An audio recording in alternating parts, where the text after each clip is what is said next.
Productivity exposed, बहुत busy भी हैं पर प्रोडक्टिविटी नहीं। तो ये वीडियो आपके लिए है।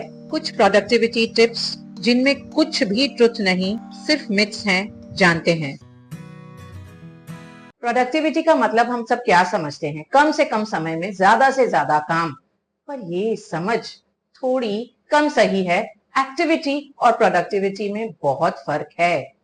हम बिजी हैं तो क्या सिर्फ बिजी रहने के लिए? प्रोडक्टिविटी को हम सबसे अच्छे तरीके से समझ सकते हैं मैन्युफैक्चरिंग यूनिट्स में, जहां पर मशीनों को स्टैंडर्ड प्रोडक्शन करना है और लेबर को एक तरीके से ही काम करना है। पर हमारी जिंदगी में वो प्रोडक्टिविटी की डेफिनेशन चल ही नहीं सकते, क्योंकि हम एक साथ 7-8 तरीके के काम करते हैं और सातों आठों काम अलग अलग तरीके के। और फिर हमारा कंपैरिजन अगर हम किसी और से करें जो किसी और तरह के काम कर रहा है और तरीके से कर रहा है, तो प्रोडक्टिविटी को हम कैसे मेजर कर सकते हैं? प्रोडक्टिविटी मापने के किसी अच्छे तरीके के अभाव में हम विजिबल एक्टिविटी को यूजफुल एक्टिविटी मान लेते हैं। यानी जो दिखता है वही सही लगता है। कुछ करते हुए दिखना कुछ ना करते हुए दिखने से बेहतर लगता है, और हमें लगता है कि कोई जल्दी ऑफिस आए और लेट जाए तो बड़ा प्रोडक्टिव है।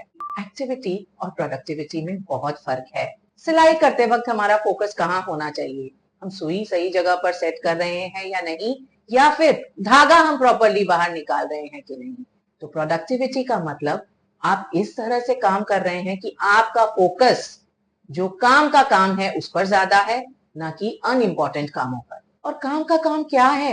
अरे भाई, जो कम समय, कम स्ट्रेस और कम मेहनत से हो लेकिन रिजल्ट ज्यादा दे। असली प्रोडक्टिविटी यानी ज्यादा नहीं, सही काम अच्छे से। फिर भी बहुत लोग इस जाल में फंसते ही जाते हैं, बिजी बिजी बिजी बिजी रहते हैं। ये देखने का समय ही नहीं कि क्या काम, किस लिए, क्या रिजल्ट। बस कोल्हू के बैल की तरह जुटे रहते हैं, अगले से अगले काम की खोज में लगे रहते हैं। फिर भी बर्नआउट और गिल्ट के अलावा कुछ हासिल नहीं होता, और अंदर से ये फीलिंग खाई जाती है कि इतना काम करने के बावजूद भी मुझे क्यों कुछ नहीं मिल रहा। प्रोडक्टिव बनना चाहते हैं, दोस्तों से बातें करते हैं, सलाहें लेते हैं, रिसर्च करते हैं और ढेर सारी बातें सामने आती है। सुबह 5 बजे उठो, लगातार काम पर लगे रहो, मल्टीटास्किंग करो, एक एक मिनट का हिसाब रखो, वगैरह वगैरह। मेरा मानना है कि इनमें से ज्यादातर सलाहें मिथ हैं, नॉन प्रोडक्टिव है, आपके समय को बचा नहीं रही, उसे बर्बाद ही कर रही है। एक एक सलाह लेते हैं और देखते हैं क्या वो मिथ है या ट्रुथ है। सुबह 5 बजे उठो तो बहुत प्रोडक्टिव दिन होगा, पर ये सच नहीं है। आपने सलाह सुनी, सुबह जल्दी जल्दी उठ गए, पर आंखें खोलने में ही इतनी जद्दोजहद है, इतना समय आपने व्यर्थ कर दिया, तो दिन प्रोडक्टिव कैसे होगा? प्रोडक्टिविटी का मतलब आप कब बेस्ट काम कर रहे हैं, ये नहीं कि आप कब उठ रहे हैं। आप देखेंगे ज्यादातर राइटर्स सुबह बेहतर लिखते हैं, लेकिन म्यूजिशियंस या आर्टिस्ट शाम की तरफ ज्यादा अच्छा काम करते हैं। जकरबर्ग सुबह 8 बजे उठकर काम करते हैं, टिम कुक पौने 4 बजे उठकर अपने दिन के कामों में लग जाते हैं। दोनों में से क्या कोई कम सक्सेसफुल है? तो ये फर्क नहीं पड़ता कि आप सुबह काम कर रहे हैं, दोपहर में काम कर रहे हैं, शाम को या रात में काम कर रहे हैं। आपको सिर्फ ये देखना है कि जब आप काम कर रहे हैं उस समय क्या आप अपना बेस्ट दे पा रहे हैं, क्या आप एनर्जेटिक हैं? सुबह के 10 बजे हो या रात के 10 बजे, आप जब भी फोकस काम कर सकते हैं, बेस्ट काम कर सकते हैं, वही आपके पीक प्रोडक्टिव आवर्स हैं। आपको सिर्फ ये ऑब्जर्व करना है कि दिन के कौन से घंटे, क्या समय है जिस समय आप अपना बेस्ट परफॉर्मेंस दे सकते हैं। आप अपने पीक प्रोडक्टिव आवर्स में अपने सारे जरूरी काम कर रहे हैं, तो आप जो कुछ भी करेंगे वो प्रोडक्टिव होगा। मल्टीटास्किंग करें, आप ज्यादा काम कर सकते हैं, ज्यादा गति के साथ कर सकते हैं, पर ये बिल्कुल भी ट्रुथ नहीं है, जस्ट अ मिथ। एक कॉल पर हैं, ईमेल लिख रहे हैं, पीपीटी बना रहे हैं, पर आप सिर्फ भ्रम में हैं कि आप मल्टीटास्किंग के साथ एक वक्त में बहुत सारे काम करके समय बचा रहे हैं। ऐसा नहीं होता। मल्टीटास्किंग की एक डेफिनेशन जिस पर हम ध्यान नहीं देते हैं वो ये है कि बहुत सारे कामों को एक साथ गड़बड़ करने का आसान तरीका, क्योंकि मल्टीटास्किंग आपकी एफिशिएंसी को बढ़ाता नहीं। रिसर्च में ये देखा गया है कि ये आपकी एबिलिटी, कैपेसिटी को 40% तक कम करने की पावर रखता है। मल्टीटास्किंग जब आप कर रहे होते हैं, 1 2 3 कामों में लगे हुए हैं, आपने पहले से दूसरे की तरफ ध्यान दिया, दूसरे से तीसरे की तरफ ध्यान दिया, अब वापस पहले पर आने के लिए वहां से ध्यान निकाल करके आपको इस पर ध्यान देना पड़ता है। ये अटेंशन रेसिड्यू क्रिएट करता है, मतलब आपका अटेंशन इधर से उधर भटक रहा है, फोकस कम हो रहा है, समय ज्यादा लग रहा है, हमें पता नहीं चलता, पर हमारी क्षमता 40% तक कम हो जाती है और समय तो ज्यादा लग ही रहा है। ये सिर्फ भ्रम है कि हम एक साथ एक वक्त में बहुत सारे काम कर सकते हैं, ऐसा नहीं। हमारे ब्रेन की शॉर्ट टर्म मेमोरी और फोकस बहुत लिमिटेड है। जब आप मल्टीटास्किंग कर रहे होते हैं, आपका ध्यान बटा, अटेंशन घटा और स्पीड स्लो हुई। और ये किसने किया? आपने खुद ने। तो इस सेल्फ इम्पोज्ड जेल से बचें। मल्टी या मोर टास्किंग नहीं, लेस टास्किंग करें। मैं काम कम करने के लिए नहीं कह रही, एक वक्त में कम काम करें। हर काम का समय ब्लॉक कर लें, उस समय सिर्फ वही काम करें, अच्छे से करें, फोकस और अटेंशन के साथ करें, फिर देखें आपकी स्पीड और प्रोडक्टिविटी कहाँ जाती है। Being busy is equal to being productive नहीं, ये एक मिथ ही है।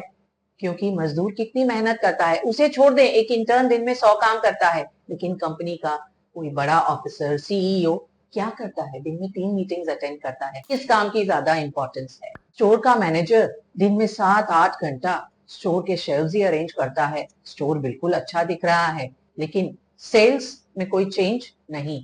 उस समय को अगर वो बिजी ना रह करके अपने बिजनेस को बढ़ाने के लिए, कस्टमर सर्विस को बेहतर बनाने के लिए कुछ करे, तो वो प्रोडक्टिव होगा। वो स्टूडेंट जो टेक्स्ट बुक को हाईलाइट करे जा रहा है, उन्हीं नोट्स को कॉपी कर रहा है, पर टॉपिक को समझने में, उस पर क्वेश्चंस आंसर करने में समय नहीं लगाता, तो क्या वो प्रोडक्टिव है? वो सिर्फ बिजी है।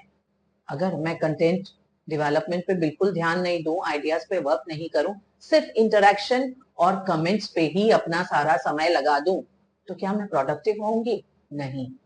आपको परेटोस प्रिंसिपल फॉलो करना है। इंपॉर्टेंट काम जो ज्यादा रिजल्ट लेकर आते हैं, उन्हें पहले करना है, तो आप प्रोडक्टिव हैं, वरना आप बिजी हैं।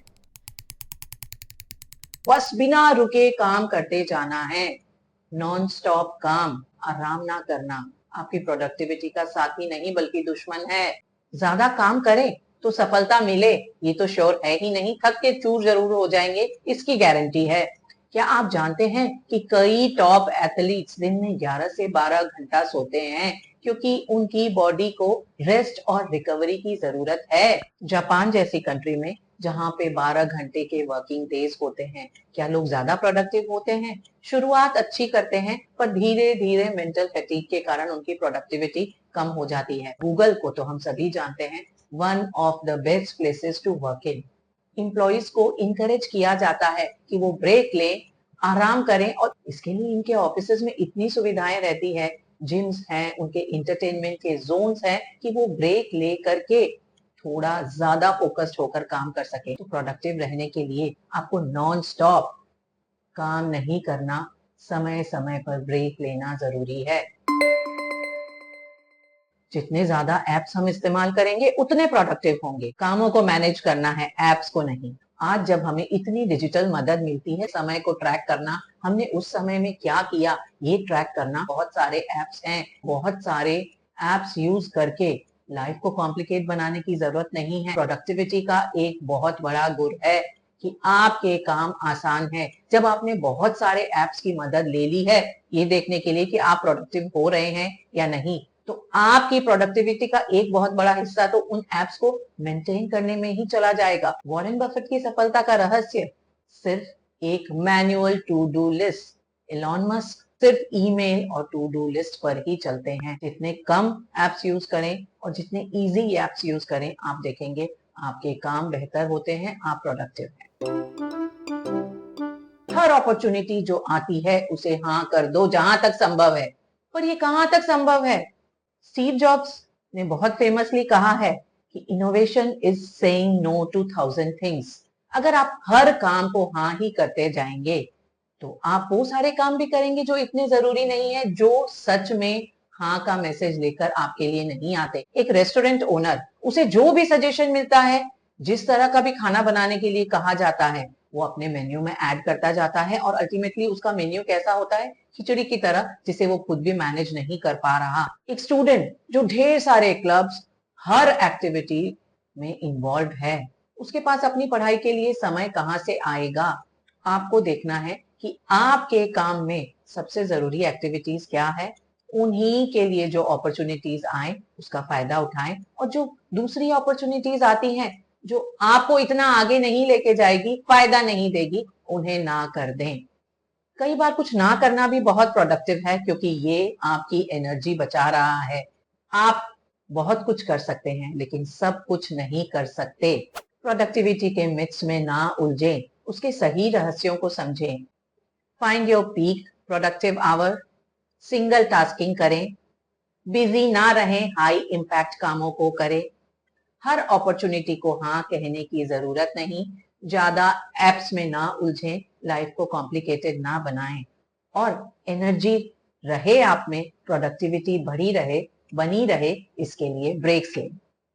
Stay productive. अगले वीडियो में मैं आपके साथ कुछ टिप्स शेयर करूंगी जिनसे कम समय में, कम मेहनत में आप सही और अच्छा काम कर सकते हैं। Tune in for that.